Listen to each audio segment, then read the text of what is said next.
Le 28 juin 2022, eut lieu au TLM la première séance organisée par le Cinescred, un ciné-club populaire du 19e arrondissement de Paris. Lors de cette séance sera diffusé Mandabi, le mandat, un film racontant les déboires d'Ibrahima Dieng, un patriarche polygame sénégalais luttant avec l'administration post-coloniale pour récupérer 25 000 francs CFA envoyés par son neveu de France. Le film est réalisé par Ousmane Sembène et est adapté de son roman éponyme. C'est un succès. Il recevra même le prix prestigieux de la critique internationale lors de la Mostra de Venise. Mais qui est Ousmane Sembène? En plus d'être un monsieur fumant la pipe, Ousmane Sembène était un scénariste, réalisateur, écrivain, mécanicien, soldat, enfin plein d'autres choses dont on parlera plus tard, sénégalais, né le 1er janvier 1923 à Ziguinchor, dans ce qui était l'Afrique occidentale française. C'est en Casamance, dans le Sénégal actuel, est mort le 9 juin 2007, à Dakar. À l'image de son cinéma, c'est une personne qui était assez insubordonnée, et ce, dès sa plus tendre enfance. On peut noter qu'à ses 13 ans, il a été exclu de son école pour avoir refusé d'apprendre le corse imposé par son directeur. Après son expulsion, il deviendra pêcheur, maçon, mécanicien, soldat. Il dira de ses expériences « Je n'avais ni contrôle, ni ambition sur ces événements ». En février 1942, il sera mobilisé par l'armée française pour intégrer un régiment de tirailleurs sénégalais. Cette intégration dans l'armée coloniale entraînera le début de sa pensée anticoloniale. On parle d'anticolonial pour tout ce qui a trait au combat contre la présence coloniale. À ne pas confondre avec décolonial, où on imagine un monde après le colon. Car même après le départ du colon, la colonialité n'est pas forcément partie. Niaï en 1964, La Noire 2 en 1966 ou Kantiaroy en 1988 sont trois œuvres d'Ousmane Sembène parlant de ces thématiques et se posant la question « L'indépendance, est-ce la fin de la colonisation ?»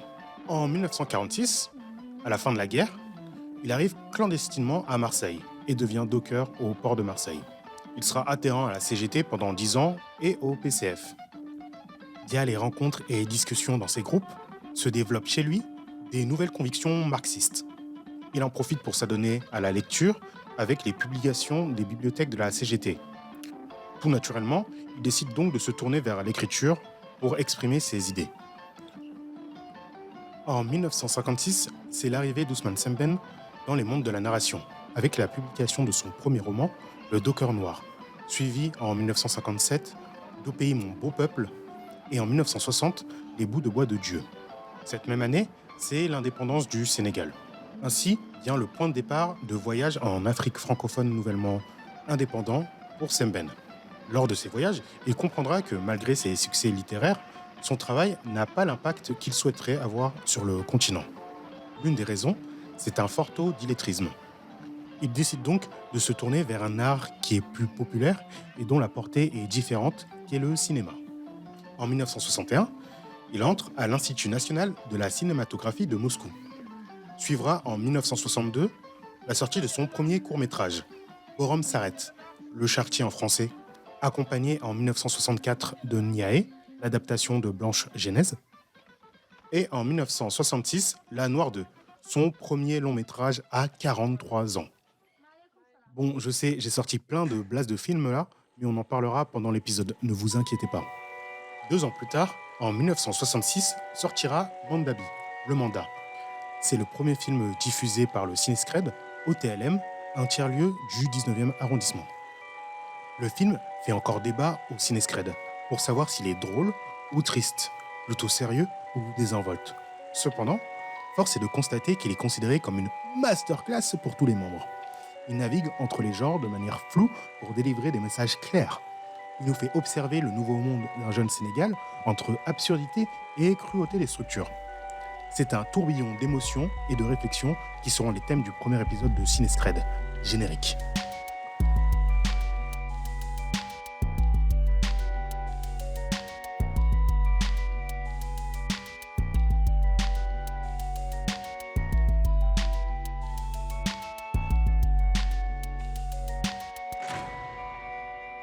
Samba, tu es journaliste, chroniqueur, président du média Africulture, animateur du Ciné-Club Afro, programmateur cinéma des ateliers Médicis et tu as été là avec nous ce 22 janvier 2022. C'était chouette. C'était chouette. Ouais. J'ai 2 questions pour toi. Tout d'abord, comment ça va? Et ensuite, comment est-ce que tu as découvert Semben? Bah écoute, ça va, je suis toujours en rééducation de ma cheville. Ah. Voilà. Du courage. Mais bientôt, vous inquiétez pas, je reste au retour sur les terrains, mettre des petits ponts. Et sinon, la question c'était... Et comment est-ce que tu as découvert Semben? J'ai découvert Ousmane Sembène lors d'un festival de films au Forum des Images. Ça devait être en 2009, je pense, 2009 ou 2010. Et donc je remercie d'ailleurs Trika Keaton qui a organisé ce festival avec Maboula Soumaoro. Et du coup, il y avait plein de films afro-français, on va dire. Ouais. Et donc j'ai pu regarder La Noire 2. Ok. C'est le premier film que tu as vu de Semben. C'est cool. Et dans ta découverte de Semben, qu'est-ce qui t'a attiré? Bah, honnêtement, La Noire 2, j'étais ressorti un peu mitigé. J'avais eu un peu de mal avec la forme du film. Faut dire, à l'époque, je n'étais pas un grand cinéphile. J'essayais en fait justement de pallier à mon manque de culture générale en regardant des films. Et donc, j'ai regardé parce qu'il fallait, voilà, pour me connaître un peu mieux. En vrai, c'est vraiment lors de j'avais assisté à une projection du Mandat. Et que j'ai vraiment pris une claque où ça m'a bousculé dans plein de préjugés qu'on peut avoir sur le cinéma africain, oui, voilà, j'ai vraiment j'étais marqué par ce film, les couleurs, la qualité de l'image, le propos, l'humour, enfin, j'ai vraiment vu beaucoup de choses qui m'ont vraiment marqué et qui m'ont fait me dire, ah mais attends, mais en fait je suis passé à côté de quelque chose. Et de là je suis parti ouais, essayer un peu comme une chasse au trésor, d'essayer de trouver les films parce que ils sont très difficiles d'accès, les films d'Ousmane Sembène, la médiathèque des Trois Mondes qui distribuait la plupart des films de Ousmane Sembène a fait faillite et donc c'était pas évident de trouver les DVD. En plus, j'étais étudiant, j'ai pas beaucoup d'argent, donc voilà, hein, honnêtement, comme beaucoup de jeunes à l'époque, c'était le piratage, trouver Torrent 411, tout ça, machin, pour essayer de trouver des films. Hein. Alors sur les piratages, c'est très mal déjà, premièrement. Ouais. Non, je rigole. C'est important la diffusion du savoir et je suis pas sûr qu'un personnage comme Ousmane Sembène serait totalement opposé à ce que son cinéma soit partagé de cette manière, parce que l'un de ses objectifs, ça restait quand même de la diffusion de ses messages, et notamment avec le début de sa carrière, qui était d'abord écrivain, et en fait, il s'est rendu compte que ses écrits n'avaient pas la puissance de diffusion qu'il souhaitait, donc il est arrivé par le cinéma, et le cinéma, c'est un art où la forme est très importante, et tu en as parlé tout à l'heure en parlant des couleurs qui t'ont beaucoup plu et que t'ont marqué. Et est-ce que toi, il y a quelque chose dans la forme de Semben et dans ses films où tu considères que l'accessibilité est prégnante, moi, je dirais que c'est les films, moi, ce que j'apprécie, c'est qu'il y a vraiment plusieurs niveaux de lecture dans ces films, que le spectateur lambda va y trouver son compte, que des personnes voilà, qui ont un regard plus aiguisé intellectuellement pourront y trouver des messages profonds, que des gens qui sont militants vont vont pouvoir avoir une autre lecture, et les cinéphiles qui sont attachés à la forme vont également aussi y trouver l'esthétique qui vont trouver intéressante. Donc moi, il y a cet aspect-là, le fait que tu peux regarder un film de Sembène en fait avec ton petit frère et avec ta maman, et en fait tout le monde va y trouver son compte. Et aussi quelque chose qui m'avait marqué, c'est justement le fait de le revoir et revoir les films à des époques différentes, et ben à chaque fois repérer un détail que j'avais pas remarqué avant. Et donc c'est ça aussi qui est impressionnant, c'est on se dit waouh, en fait, mais combien de temps il a dû réfléchir pour pouvoir réfléchir à tous ces détails-là et pouvoir les placer subtilement. Et en fait, et plus on se renseigne en fait sur l'histoire, sur la culture, plus en fait on va découvrir en fait des messages et des lectures qu'on peut faire des films de Samben.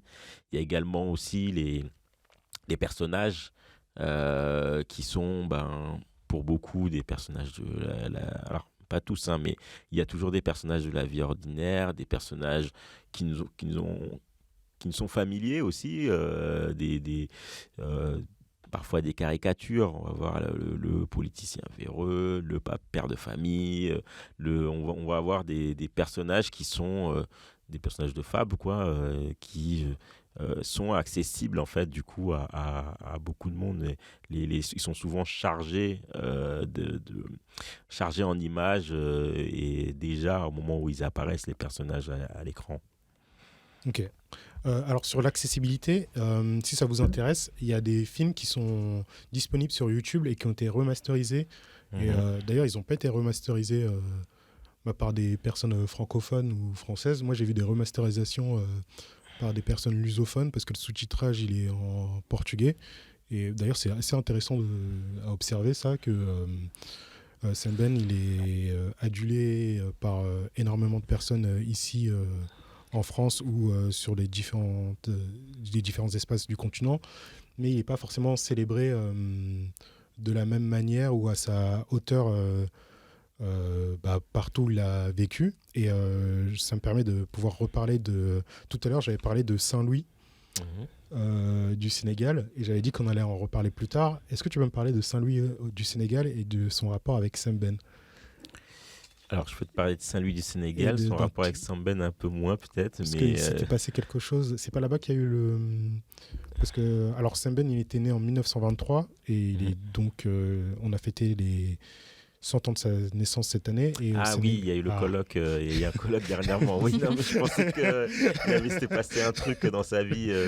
Ah non. Non, Saint-Louis, après, c'est connu parce que euh, c'est c'est les premiers territoires, comptoirs français en Afrique. Et en fait, la conquête de l'Afrique euh, occidentale française, elle a démarré depuis le Sénégal, avec la constitution de troupes coloniales, les troupes notamment de alors, je ne veux pas dire une bêtise, donc je vais pas la dire, mais j'ai un nom qui me vient, mais je ne veux pas dire de bêtises.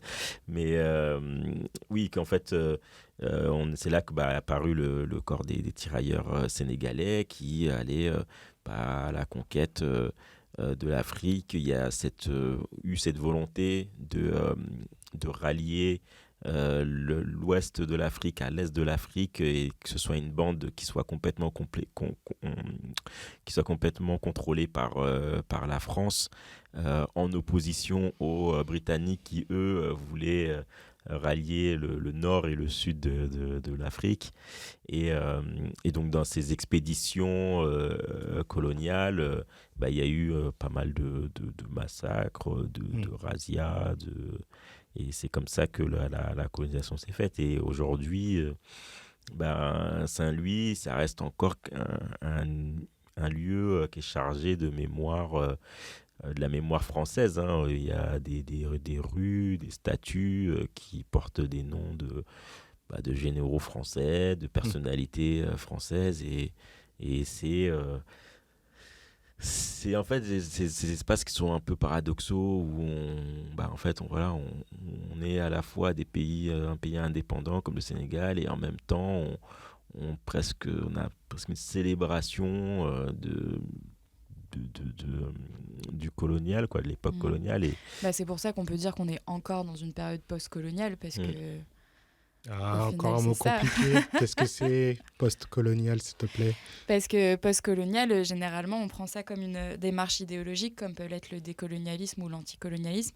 En fait, le post-colonial, c'est davantage une période, et on pense que cette période est terminée, puisque les indépendances, ça date des années 50, des années 60. Mais en fait, on est face à des réalités où tous ces systèmes de domination coloniale sont encore très présents. Donc, est-ce on n'est pas vraiment sorti de cette Hmm. période-là, justement? Donc, c'est pas étonnant ce que tu dis dans ce sens-là. Et en fait, ouais, Ousmane Sembène fait partie de j'ai envie de dire, ces intellectuels qui nous permettent de toucher du doigt en fait ces paradoxes, ces, ces questionnements, ces problématiques. euh, mais il le fait avec, je trouve, pas mal de finesse Hmm. et, et, et aussi ben, du contraste, quoi. C'est pas quelqu'un qui va dire allez, c'est tout ce qui arrive en Afrique, c'est à cause des Blancs, Hmm. ni non plus absoudre l'Occident. Mais c'est quelqu'un qui, je trouve, va être souvent juste et Hmm. va euh, aussi s'intéresser justement à ce que nous, on fait. C'est-à-dire ce que Le les nous, ça post-coloniaux, représente. Ah, ok. on va dire, Hmm. on va dire ben, voilà, ceux qui ont entre les mains maintenant la possibilité de changer les choses en Afrique et qui, ben, est-ce qu'on fait tout ce qu'on fait, tout ce qu'on peut et tout ce qu'on devrait faire pour justement être indépendant et, euh, et sortir justement de ces mécanismes meurtriers. Et Samba, est-ce que tu peux nous donner des exemples concrets, des pistes d'analyse de ce qu'on voit dans ces films qui parlent justement de post-colonialisme? Je pensais par exemple aux structurations administratives, comment ces dominations-là se reproduisent en période post-coloniale. On peut aborder aussi la famille. Est-ce que tu pourrais nous donner quelques pistes d'analyse concrètes? Alors, je vais pas aller dans les trucs très compliqués, je vais aller dans un truc très simple Ok. qui m'avait marqué. C'était en revisionnant le film Khala. Euh, Alors, est-ce que tu peux le film redire. Khala, Ouais. donc, qui est un film qui est sorti en 77, je crois. Vas-y, Pardon. écoute, je cherche. Oui, oui, un film qui est sorti en C'est 77. écrit Ouais, XALA pour les personnes qui. XALA, point d'exclamation. Et en fait, enfin, XALA, pardon. Et ce film, on a 75. un homme, 75, d'accord, Hmm. un homme politique sénégalais qui ben, fait un troisième mariage Hmm. et, euh, et en fait, il est impuissant. Ouais. Et donc, il va chercher comment régler son impuissance. Et il a, du coup, il est aussi en conflit avec ses enfants, sa femme, etc. C'est compliqué. Et il y a une scène où il propose à sa fille de boire de l'eau, et sa fille lui répond: non, je ne bois pas d'eau importée. Et ça m'avait pas spécialement marqué. Et en fait, au revisionnage que je me suis souvenu que, mais en fait, il y a un plan où on voit le chauffeur, le chauffeur privé de l'homme politique, nettoyer la voiture avec une bouteille d'eau Evian. Et qu'en fait, je m'étais demandé, tiens, attends, il y a de l'Evian au Sénégal. Mais en fait, ils ont importé de l'eau Evian alors qu'il y a de l'eau au Sénégal. Oui. Et donc, c'est ce genre de mécanisme où en fait, les gens sont aliénés au point d'aller de commander de l'eau depuis l'Occident, alors qu'ils en ont, depuis la France, alors qu'ils en ont apporté, et qu'en plus, cette eau-là, ils vont la gaspiller Ouais. en faisant. Parce que, en fait, c'est de l'eau. C'est-à-dire que le chauffeur, lui, il voit même pas la valeur, en fait, de cette eau. Mais c'est ça qui est très commun au cinéma de Sambène, c'est qu'il y a une forme de comique dans les dialogues, les personnages, mais c'est aussi toute l'absurdité des scènes qui rend ça comique et très critique en fait. On rigole, mais c'est un rire qui est quand même très très froid, c'est assez révélateur de tout ça comme ce détail-là. Est-ce que c'est pas ça l'idée, de détourner de l'absurde pour pouvoir dénoncer? Ouais. C'est un truc que j'ai remarqué moi, en observant, en regardant ces films, et ces films qui sont vraiment, pour moi, vraiment ces films, je considère qu'ils sont pas faits pour être vus, mais ils sont faits pour être revus, parce que à la première lecture, on n'arrive pas à déceler, à tout percevoir, et après, au fur et à mesure des visionnages, et après des lectures et des participations à des conférences, des choses comme ça, en revoyant ces films, on se rend compte qu'il y a plein de choses qui nous sont passées au-dessus de la tête. Et notamment, là, j'imagine qu'en revoyant Evian, au premier visionnage, c'est pas fait pour être observé. Enfin, ils nous ont pas mis sur l'écran en pleine face de manière non subtile. C'est fait de manière très subtile et que voilà, c'est quelque chose qui est très important dans le cinéma de Sam Ben, de d'abord montrer quelque chose, une situation initiale qui est absurde et qui fait rire au départ, et qui après, dans un deuxième temps,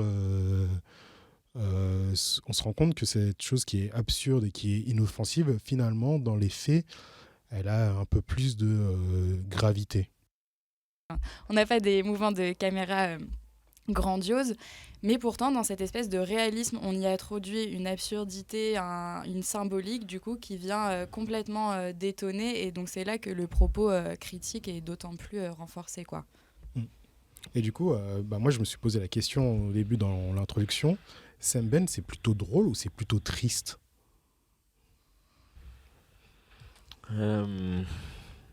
Après, moi, je suis quelqu'un qui, quand il y a des moments, il y a des choses qui sont tristes, révoltants, qui peuvent me mettre en colère, je suis quelqu'un qui se met à rire parfois, ce rire nerveux, et finalement, on est un peu là-dedans, hein. C'est un rire grinçant, et aussi parce que, parfois, il vaut mieux justement rire de certaines choses et ensuite se rendre compte du ridicule et agir plutôt que d'être juste en colère et en fait être d'être dans la tristesse, la destruction, quoi. Je pense que vaut mieux quand on a ri derrière, on peut aller faire quelque chose de positif, on peut aller dans une action positive, alors que la colère, ça peut amener que de la négativité, c'est mon avis. Et par exemple, est-ce que tu peux nous donner ton ressenti par rapport à une des premières scènes du mandat, quand on le voit chez lui en train de manger ? Moi, je sais que la première fois où je l'ai vu, cette scène m'a mis un peu mal à l'aise parce qu'il y a quelque chose de très gras, etc., dans sa corporalité à l'acteur. Et après, quand je l'ai revu, ça m'a fait rire. Enfin, il y a eu plusieurs niveaux comme ça de lecture et les gens étaient très partagés. Toi, qu'est-ce que t'en penses ? Ces femmes, elles s'occupent de lui, qu'elles le massent, etc. Moi, je trouvais que... moi, je me disais, ça va, elle est belle sa vie et tout. Le pacha. Je sais que j'avais regardé avec des femmes de ma famille qui me disaient, les Sénégalaises, elles savent vraiment bien s'occuper de leur mari. Mais non, c'est ça la réputation que nous avons. C'est pas possible. Et en fait... moi, pour moi, ça m'a positionné comme quelqu'un d'important, quelqu'un qui est respecté, quelqu'un qui a, voilà. Pour moi, ça lui a construit une stature en fait cette scène-là. Donc j'ai l'impression qu'on le positionne et ça contraste avec le fait la puissance qu'il a à la maison, la façon dont il a de parler à ses femmes de manière autoritaire, d'être le chef, quoi. Et la façon dont il est vraiment maltraité et considéré comme un moins que rien à l'extérieur. Et ça, je pense que ça dit beaucoup de choses de, en fait, de cette relation tradition-modernité, l'homme traditionnel, l'homme respecté sénégalais et ce qu'on lui fait en fait et comment l'extérieur, comment la nouvelle société en fait ne maltraite cet homme-là qui en fait quand il arrive dans un bureau de poste, il sait pas parler et donc il est vulnérable, il est pas considéré, si tu sais pas faire ça, tu te débrouilles, va voir un tel, on l'envoie chier, etc. Et ça, je pense que ça dit aussi de, voilà, qu'est-ce qu'on fait de mal à à cette personne-là qui, au final, représente beaucoup, Mm. beaucoup de Mais c'est ça, Sénégalais. on le réabordera un petit peu plus tard quand on questionnera le cinéma de Samben sous le prisme du genre. Mais non seulement il propose de nouvelles représentations de la féminité, mais c'est aussi la masculinité qui est touchée. Et c'est intéressant de voir qu'il s'y attaque de cette façon. Ça peut paraître pathétique, mais ça montre tout le paradoxe qu'il y a aussi avec la dimension coloniale, quoi. Genre, on peut être un homme, mais chaque homme est aussi Subalterne. traité de façon différente, quoi. Mais c'est un cinéaste du questionnement. En fait, il a aucune idéalisation dans son cinéma. Il idéalise pas le passé. Genre, il dit pas qu'avant c'était parfait, c'était merveilleux et tout se passait bien.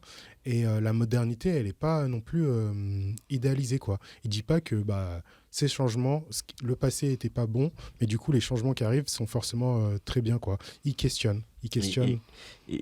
Autre chose qui m'avait marqué par rapport donc, ce Ibrahima Dieng, là, donc dans Le Mandat, c'est qu'il est polygame, mais la polygamie n'est pas un sujet dans ce film. Oui.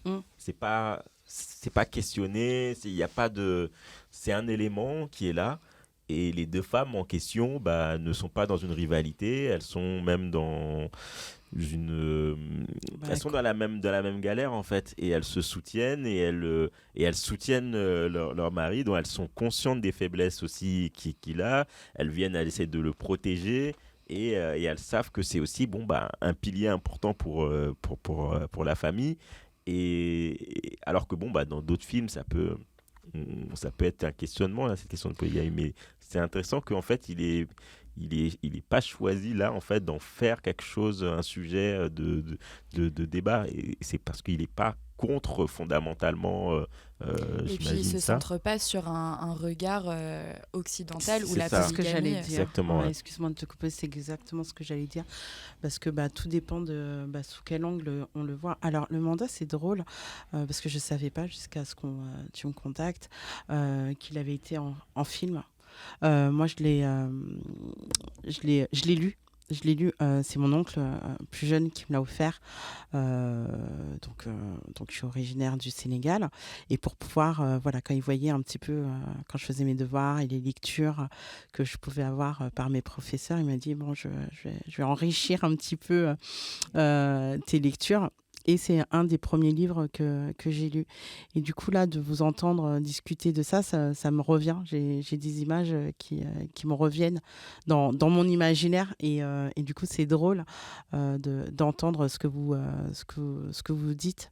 Et effectivement, il a c'est cet angle dans lequel il aborde différents sujets et comment la société elle est actuelle vis-à-vis de l'homme. Donc, c'est-à-dire que même aujourd'hui, un homme avec des pouvoir, un PDG qui a un charisme fou dans sa société, donneur d'ordre, etc., peut être aussi, tout aussi en difficulté dans sa vie privée auprès de sa femme.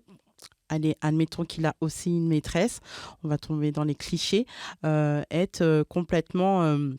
désabusé et complètement amoindri, ce qui peut être nécessaire pour lui parce que la pression du pouvoir que ça le génère et à la fois cette vulnérabilité dans laquelle il peut être à son domicile auprès de ses femmes parce que il y a un problème d'impuissance, de stérilité ou tout autre.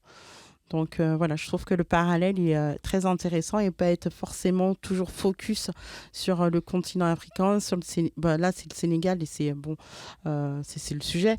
Mais quels sont les ponts qu'on peut faire par rapport à notre société actuelle dans laquelle on vit et qui est encore d'actualité en fait. C'est ça en fait. Et ça, c'est exprimé de manière... je dirais pas simpliste, mais simple. Et en fait, pour arriver au simple, le cinéma, c'est très souvent extrêmement compliqué. Et on arrive à le voir même visuellement, quoi.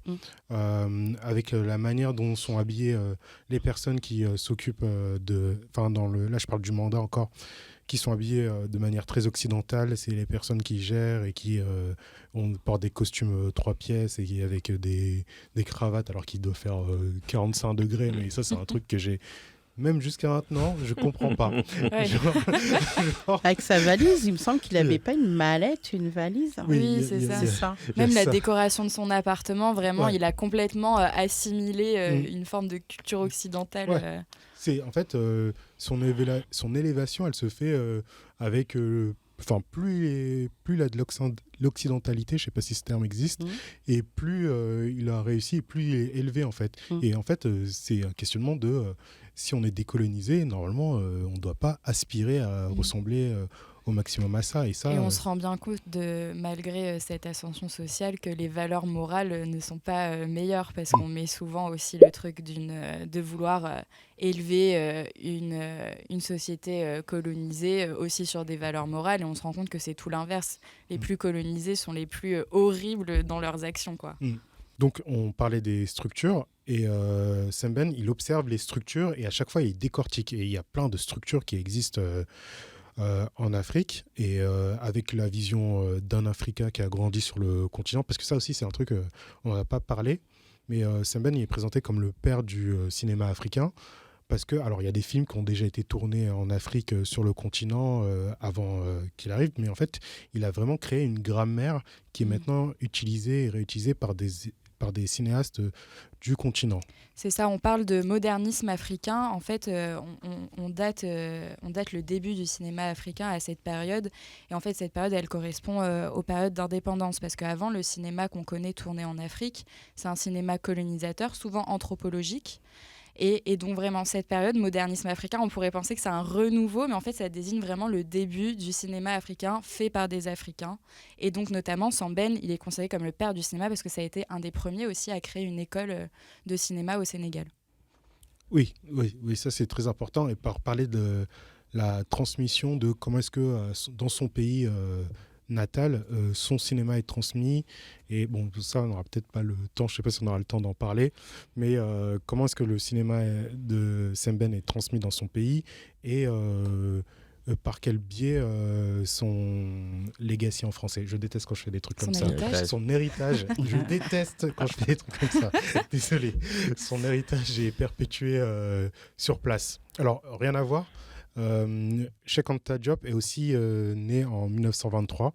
Alors en fait, s'il y a à voir quelque chose, c'est que c'est deux personnes qui sont originaires du Sénégal et qui ne sont pas forcément extrêmement transmises sur les universités et les structures qui constituent ce pays. En parlant de structures, du coup, plein de structures sont décortiquées, donc, comme je le disais, dans le cinéma de Semben.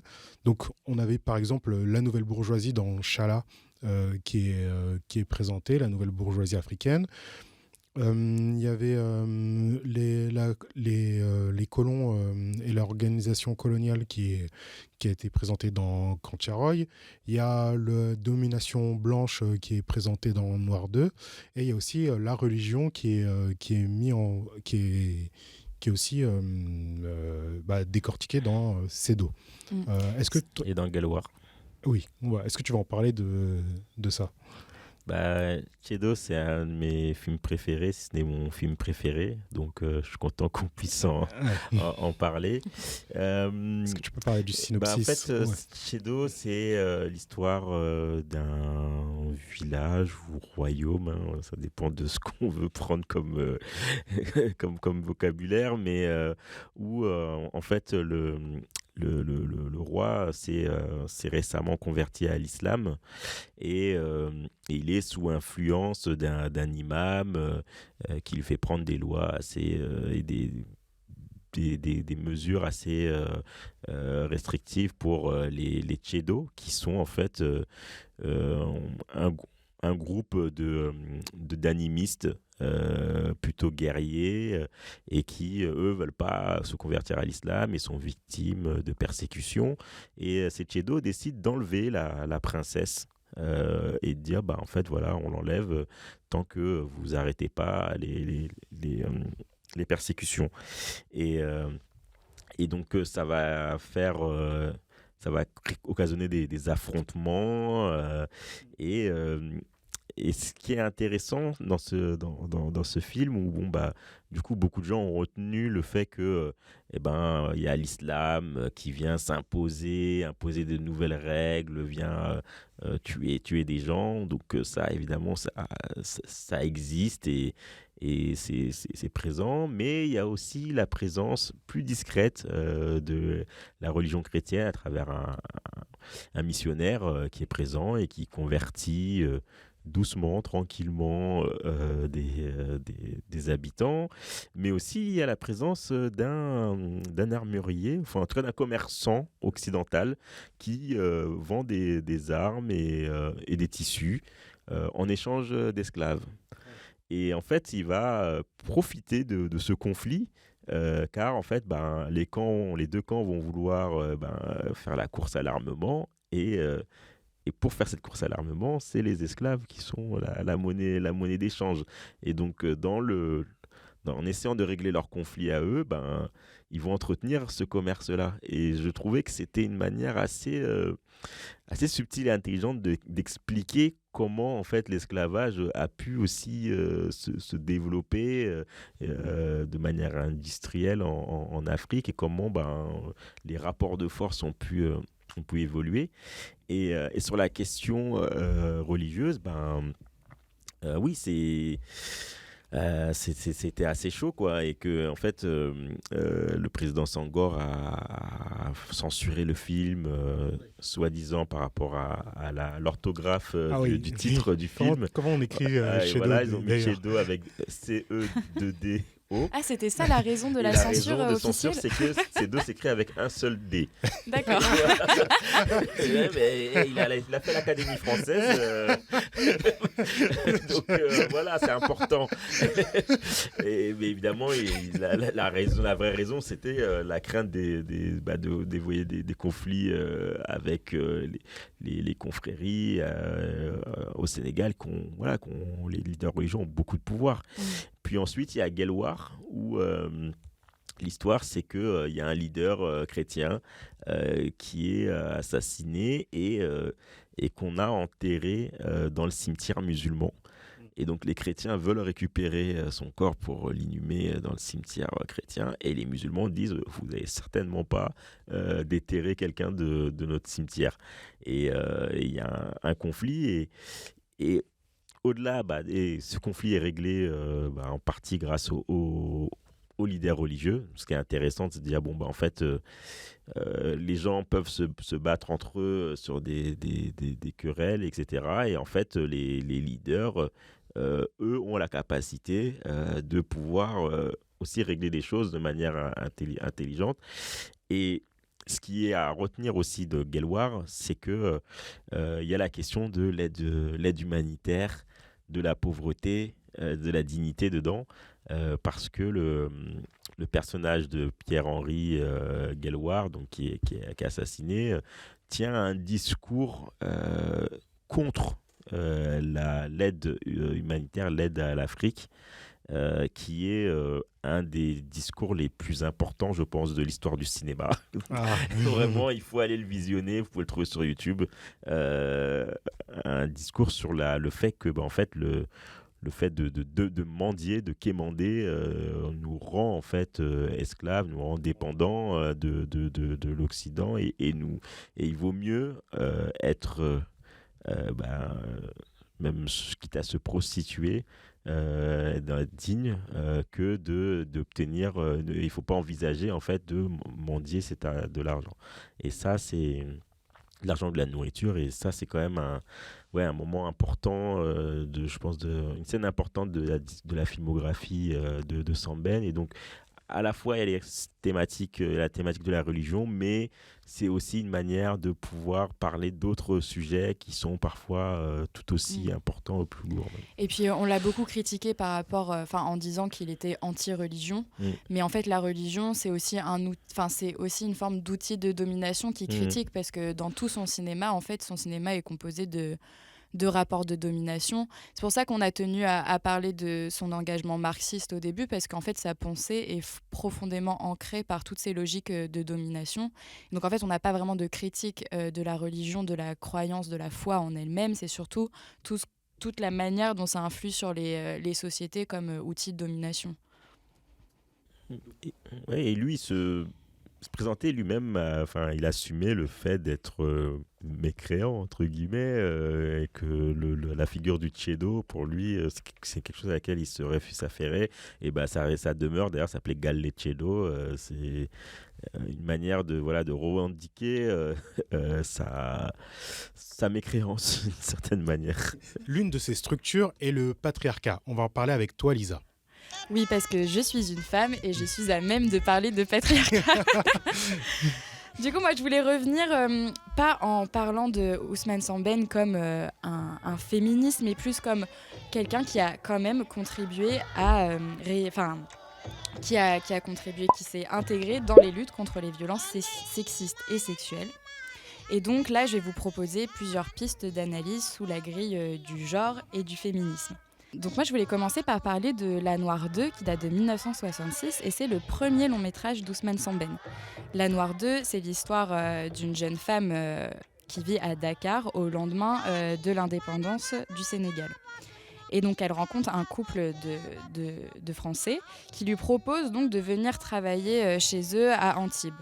Elle y voit une manière d'aller vivre à l'étranger, une forme d'ascension sociale. Mais en fait, c'est tout l'inverse qui va se produire. Elle est vraiment cantonnée au foyer. Déjà, dans le film, on le voit, elle sort jamais de l'appartement. L'unique décor, c'est l'appartement.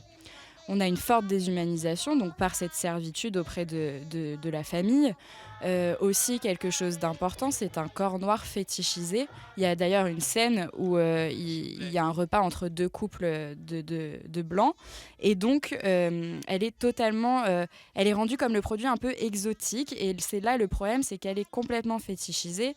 Donc on a cet isolement, cette forme d'esclavage moderne, et l'histoire finit très tragiquement pour montrer que juste cette situation n'est pas possible. Ensuite, un autre film que je voulais aborder, on en a parlé tout à l'heure, c'est Cedo. Est-ce qu'on dit bien Cedo ? Tchedo, visiblement. Tchedo, ok. J'ai eu un doute en le disant. Ce qui est intéressant dans ce film d'un point de vue féministe, c'est qu'enfin on réintègre les figures féminines dans l'histoire. Elles sont présentées comme des participantes actives, elles font partie intégrante de la formation des réalités africaines. Ensuite, un autre film que je voulais évoquer, c'est Fatkine, qui est sorti en 2000. On suit l'histoire d'une femme qui est accompagnée de sa mère et de sa fille et qui possède une station essence, je crois, et qui cherche un peu à s'émanciper de cette figure de femme célibataire qui ne lui donne pas une très bonne place dans la société. En fait, ce film est intéressant parce que dans le féminisme, on a ce qu'on appelle le féminisme matérialiste. Et en fait, c'est dire que l'indépendance féminine passe aussi par des réalités économiques, la possession, etc. Comme le fait d'avoir un compte bancaire. Ça a beaucoup fait évoluer la condition féminine et c'est une réalité très matérialiste. L'idée aussi dans Fatkine, c'est de fabriquer des héros du quotidien. On l'a dit plus tôt, la particularité de Sembène, c'est de mettre en lumière aussi des personnes de tous les jours, de la masse, des personnages populaires. Et donc là, c'est de faire de cette femme une héroïne du quotidien. Maintenant, j'aimerais bien revenir sur notre deuxième projection de Ciné Scred, notre ciné-club. Donc notre première, rappelons-le, c'était le mandat, mais notre deuxième événement, c'était centré autour de Mola Adé.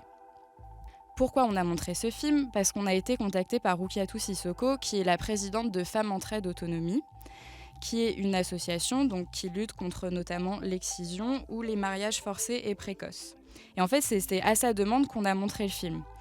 Et c'est vrai que quand on a découvert le film, on était tous très très impressionnés par sa mise en scène, sa puissance. Et donc pour rappel, Mola Adé, c'est l'histoire d'une femme qui a toujours refusé que sa fille se fasse exciser. Et ensuite, 3 autres petites filles, 3 ou 4, arrivent chez elle et en fait, elles échappent à l'exciseuse. Et donc, cette femme, interprétée par l'actrice Fatoumata Coulibaly, elle invoque un ancien charme africain pour protéger ces 4 filles de devoir subir une cérémonie d'excision, de mutilation. On rappellera plus tard avec Aïssata qu'est-ce que c'est l'excision, parce que je ne sais pas si tout le monde cerne vraiment ce que c'est. Mais en tout cas, le réalisateur, il s'empare de ce sujet qui est un sujet très tabou. Par exemple, il n'hésite pas à bousculer la religion, comme on le disait tout à l'heure. En fait, l'excision, tout le monde justifie cette pratique pour des raisons religieuses. Alors, on se rend compte que en fait, c'est une pratique qui est surtout culturellement très intégrée. Parce qu'il y a une scène qui, pour moi, est une des plus intéressantes du film, c'est que chaque femme a une radio dans son foyer et puis là, à la radio, passe le message de grands imams qui disent bien que l'excision n'est pas une pratique tolérée par l'islam. Et donc à ce moment-là, les femmes réalisent, elles commencent à sortir de chez elles, à vouloir protester. Et ce que font les hommes, c'est qu'ils prennent toutes les radios, les mettent sur la place du village, décident de les brûler. La scène est intéressante d'un point de vue filmique parce que toutes les radios sont allumées, on a un espèce de brouhaha justement qui vient contribuer à cette absurdité dont on parlait tout à l'heure. Et dans le fond du plan, on voit la mosquée. Et donc comme s'il y avait cette histoire de religion qui planait, mais qui en réalité était très éloignée du problème. Et il y a un deuxième aspect de Mollaadé que je voulais aborder et qui, moi, m'a beaucoup touchée.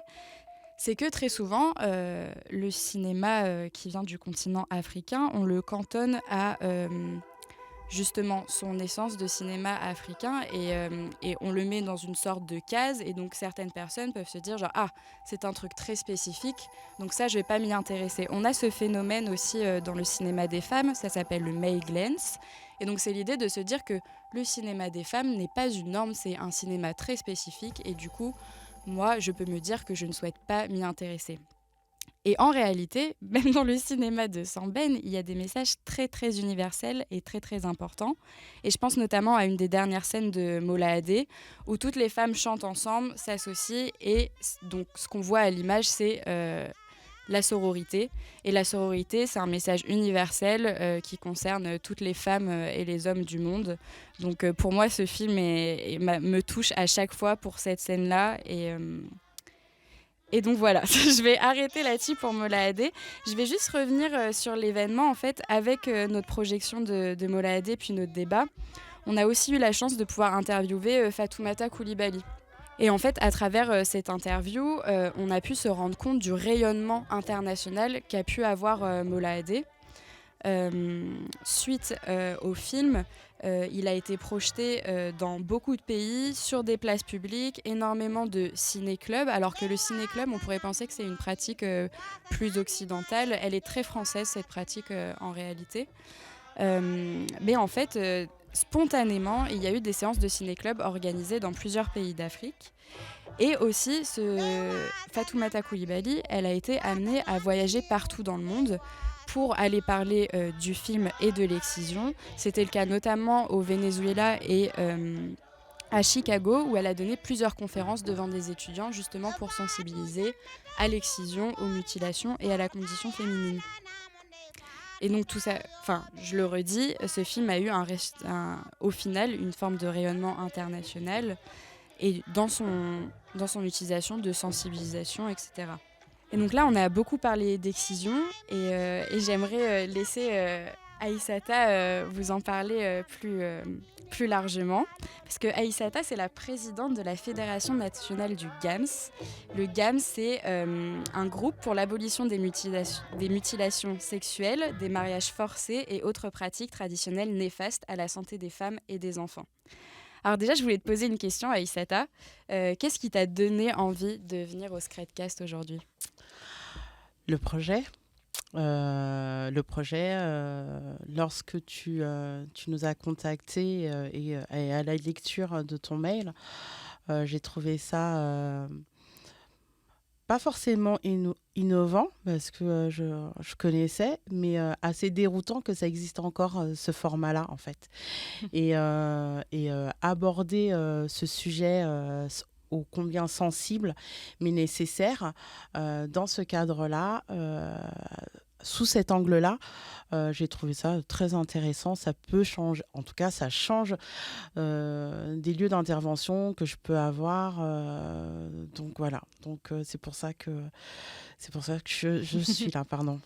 Et moi, ça me tenait à cœur de donner la parole là, pour la la fin de cet épisode parce que est-ce que tu peux nous parler du GAMS, de toutes les actions que le GAMS porte? Oui, bien sûr. Donc, faut savoir que le GAMS, il existe depuis 41 ans, là. Dans quelques semaines, on va fêter, on fête nos 41 ans. Euh, la jeunesse du GAMS, en quelques mots, donc c'est dans les années 80, des femmes, c'est parti de la région Île-de-France 78, donc du côté des Mureaux. Donc des femmes qui rencontraient différentes difficultés au sein de leur vie de famille, de couple et de leurs enfants. Donc voilà, c'est la génération qui a migré sur le territoire français. Et lorsqu'elles allaient principalement en PMI pour faire suivre leurs enfants, elles se sont retrouvées face à des personnels soignants de santé. Oui. C'est quoi en PMI, t'as dit? Ouais. PMI, protection maternelle infantile. Pas encore confronté à ça. Il n'est pas papa. Il n'est pas papa. Toujours est-il, elle rencontre donc des médecins, donc pédiatres, des personnels donc de la santé, de la petite enfance. Et elles ont évoqué leurs craintes et leurs difficultés autour de l'excision. Donc pour certains professionnels, ils ne savaient pas de quoi il s'agissait. Donc, et elles ont pu aussi, à ce moment-là, ausculter des petites filles qui venaient d'être excisées. Alors, juste avant de continuer, est-ce que tu peux donner une définition de l'excision? Parce qu'en fait, comme tu l'exemplifies là, et comme on l'a vu pendant la projection, une des premières questions posées pendant les débats, c'était concrètement, qu'est-ce que c'est l'excision? Je tiens juste à vous prévenir, c'est quelque chose de très violent. On parle de mutilation génitale, donc petit trigger warning. Alors, l'excision, je vais essayer d'être simple et pas être gore. L'excision, c'est l'ablation du clitoris. Voilà, du capuchon, plus exactement du clitoris. Donc, il y a plusieurs types d'excision, du 1 à 4. Donc, la première, c'est donc l'excision type 1, c'est l'ablation du capuchon au niveau du clitoris. Le second, c'est toujours l'ablation du clitoris et des petites lèvres.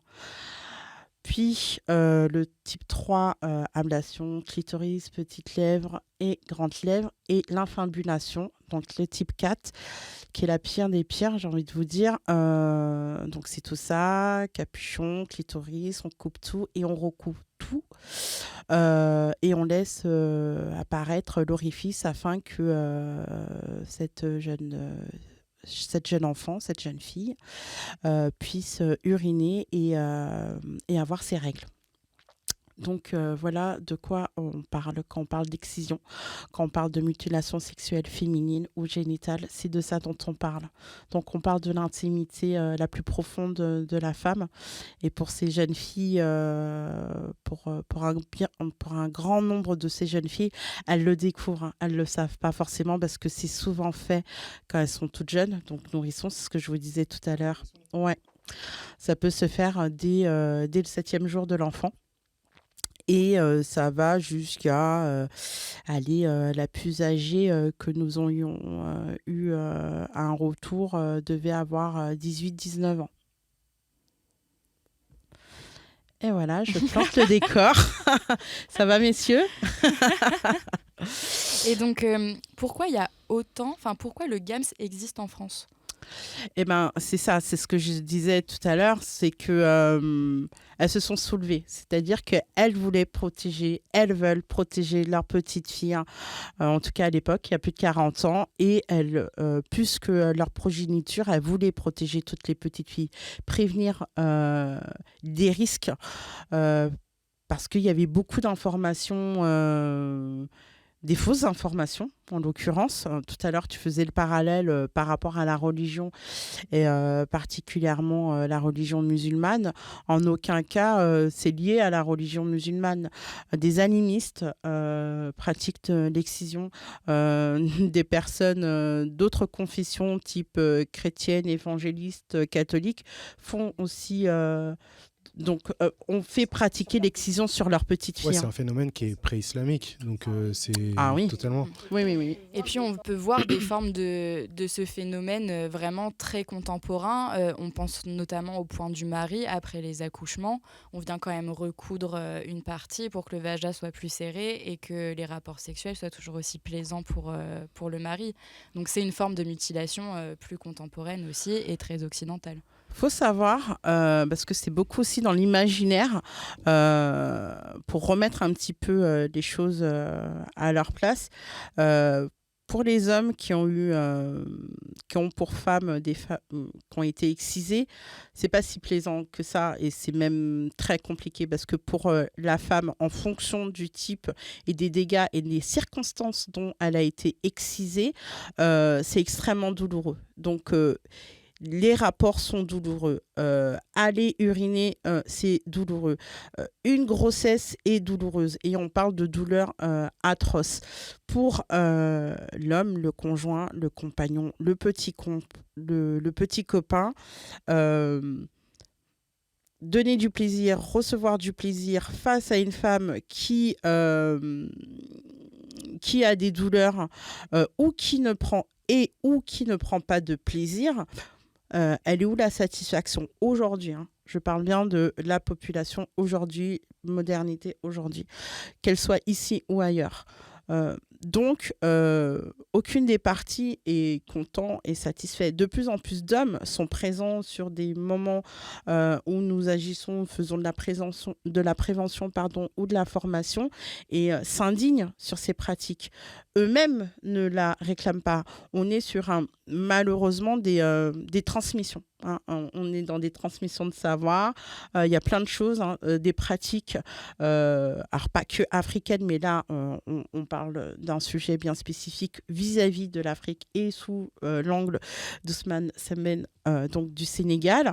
Mais dans les pratiques, on parle bien de pratiques néfastes au niveau de l'excision, mais des pratiques positives comme le portage, comme le massage, ça, ce sont aussi des choses qui sont transmises. Donc, tout est transmis. Maintenant, c'est comment faire comprendre à la population globale, nationale, internationale, que des pratiques, on n'est pas dans le jugement, mais de dire, ça, ces pratiques, elles sont néfastes et ça cause la mort de femmes et de jeunes enfants et de nourrissons. C'est avéré, c'est expliqué scientifiquement à tous les niveaux. Et au Burkina Faso, il y a aussi une prévalence au niveau de l'excision qui est assez importante. Aujourd'hui, nous, au niveau du GAMS, notre marraine, c'est Roukiata Ouedraogo, donc comédienne, artiste, voilà, et qui est actuellement en tournée Je demande la route. Et là, actuellement, elle est en tournée en Afrique pour pouvoir évoquer différents sujets. Et en l'occurrence, l'excision. Donc, et pour Mouladi, c'est ce que je disais tout à l'heure en aparté, on a la directrice du GAMS, donc PACA, donc Nakissi Savané, qui a joué dans ce film et son rôle, c'était la griotte. Pour répondre à ta question concernant la législation, il y a une législation. Déjà, au départ, avant de rentrer sur la législation, il faut savoir qu'aujourd'hui, au moment où je vous parle, il y a plus de 200 millions de femmes et de jeunes filles qui se font exciser. Voilà. Donc, le continent africain, il est grand, mais ce n'est pas que dans le continent africain. Donc, il faut savoir que c'est quasiment tous les continents qui sont concernés. Là, déjà, ça, c'est un premier préjugé à débunker, parce qu'on a cette vision que ça se pratique surtout en Afrique, alors que c'est faux. Non. Et par exemple, est-ce que tu pourrais nous parler du cas de la France ? Qu'est-ce qui se passe Alors, en France, donc, ce que je vous disais au préalable, c'est-à-dire que dans les années 80, voilà, il y a l'émergence du GAMS, parce qu'il y avait de l'excision. Sur le territoire français, il y a eu des cas qui ont été jugés donc au pénal. Hein. Là, on est sur un crime. Il y a eu des condamnations. Et suite à cela, il y a eu une vague de mobilisation, de prévention et de sensibilisation auprès des professionnels, auprès de la population migrante et tout type de public d'ailleurs, pour pouvoir informer des risques encourus et des peines encourues.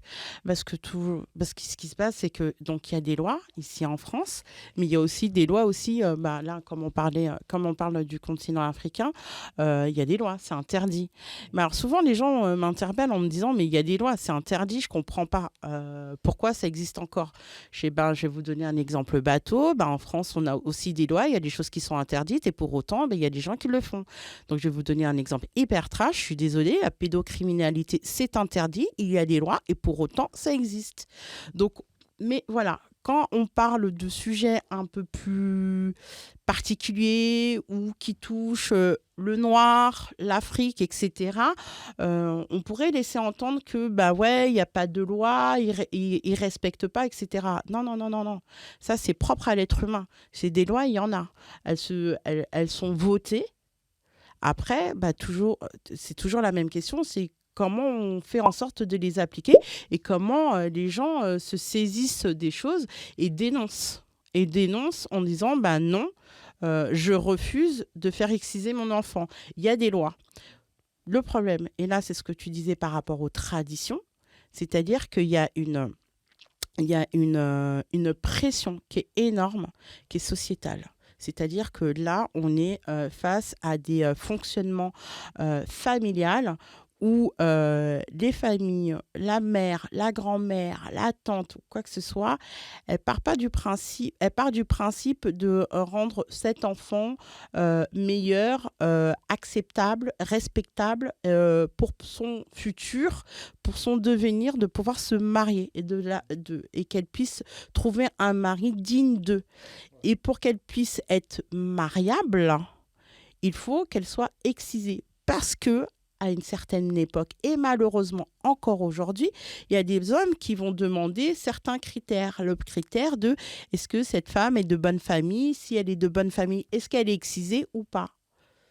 Donc certains vont dire, mais si elle n'est pas excisée, je ne peux pas la marier. Mais pas parce que lui, il le veut. C'est parce que sa grand-mère, elle veut absolument que. Donc, il y a combien d'hommes ou de femmes qui arrivent à se soulever contre toute la famille, quand je parle de famille, et là, on n'est pas sur un plan forcément occidental, le père avec l'autorité parentale, la mère avec l'autorité parentale, là, c'est toute la famille. L'oncle, la tante, le cousin, le cousin du cousin, etc., etc. Et là, vous avez une pression qui est énorme. Et c'est comment pouvoir pouvoir institutionnel, associatif, gouvernemental, pouvoir aider ces familles à pouvoir dire non, c'est pas possible, c'est interdit par la loi, je ne peux pas. Et au-delà de l'interdiction par la loi, c'est de l'intégrité de mon enfant, le risque pour mon enfant aujourd'hui et demain. J'avais une dernière question à te poser avant de conclure cet épisode. Si quelqu'un est victime d'excision et qu'elle veut contacter le GAMS, qu'est-ce qui va être mis en place pour elle? Aujourd'hui, une personne qui a besoin de se sécuriser ou pouvoir sauver son enfant ou sa nièce ou sa voisine, elle peut nous contacter directement par téléphone, par mail, par des différents canaux. Et en fonction de la situation, on lui apporte des réponses, qu'elles soient juridiques. Et après, on oriente vers les structures, les personnes qui sont le plus à même d'apporter des réponses juridiques, psychologiques, médicales, pardon. Voilà, nous, on fait beaucoup d'informations, de réponses et de réorientation. Le GAMS ne fonctionnerait pas si elle ne travaillait pas avec un partenariat pluridisciplinaire, parce que comme vous l'avez entendu, on touche à beaucoup de choses. On est en fait, ça fait partie des violences faites victimes aux femmes. On est vraiment dans ce sujet-là. Donc, on apporte toutes les réponses qui sont possibles. Si on ne sait pas, on ne va pas les inventer, on va dire on ne sait pas. Et en fait, aujourd'hui, on accompagne. On oriente et on reçoit. On reçoit dans la mesure du possible parce que le GAMS, c'est une association. J'ai 3 salariés. une directrice générale, donc Isabelle Gillette-Faye, qui a une expertise et qui est sociologue depuis plus de 30 ans. Une chef de projet qui travaille sur le plan régional Île-de-France autour de l'excision, parce que sur l'Île-de-France, aujourd'hui, il y a une étude de prévalence qui dit que 7%, plus de 7% de filles sur le département de la Seine-Saint-Denis a des risques d'excision. C'est énorme. Et on est en 2023. Et une assistante de gestion que je remercie, Kartoumou, qui est là pour pouvoir répondre, relayer les appels, les demandes. Et on reçoit des sollicitations ici, mais parfois sur mes propres réseaux sociaux, je peux avoir des personnes qui sont à l'étranger. C'est-à-dire que des gens, il n'y a pas très longtemps, j'ai reçu un appel de la Mauritanie, un papa qui cherchait une solution pour sauver ses 2 petites filles. Une de 6 mois et une de 4 ans, parce que sa belle-mère avait décidé de faire exciser ses petites filles dans la semaine qui suivait. Et c'était de trouver des solutions. Donc moi, Alissata, qu'est-ce que je peux faire à mon niveau? Pas grand-chose en France, Mauritanie, Nouakchott. Par contre, je sais qu'il y a une association qui milite et qui agit et qui se mobilise fortement en Mauritanie. Donc, on active le réseau et j'ai pu réorienter ce papa vers cette association. Ils ont pu déplacer les enfants et pouvoir travailler avec la belle-mère. Parce que du coup, l'idée, c'est pas non plus de créer la rupture familiale. Et c'est ça la difficulté. Merci beaucoup Aïssata pour ton intervention. Merci. C'était nécessaire. On s'est éloigné un peu de cinéma, mais c'est important de porter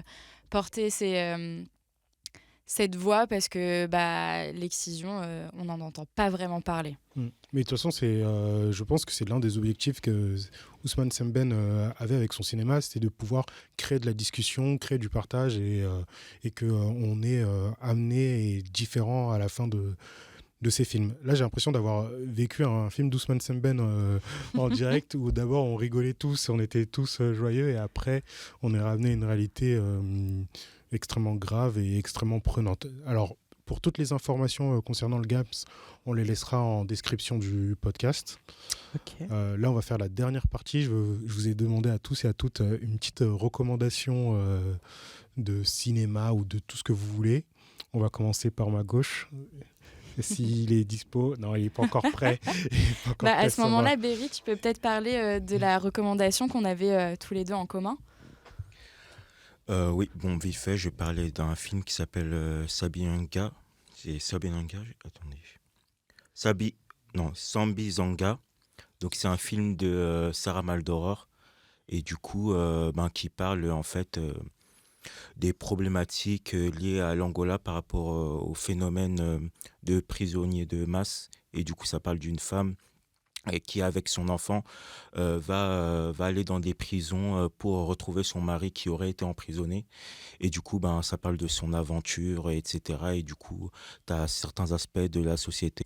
Et ça nous tenait à cœur d'en parler parce que cette réalisatrice, on pourrait en faire un peu le pendant féminin de Ousmane Sembène. Et elle aussi, elle adopte une écriture totalement décoloniale. Donc, son cinéma est à voir et a été récemment... Enfin, il y a beaucoup de ses films qui ont été récemment... comment on dit Oui, ce film justement a été remasterisé il y a quelques années déjà. Et en fait, je l'ai vu grâce à une exposition qui était au Palais de Tokyo. C'était en 2019. Et du coup, il y avait une rétrospective de ses films, de son travail militant, etc.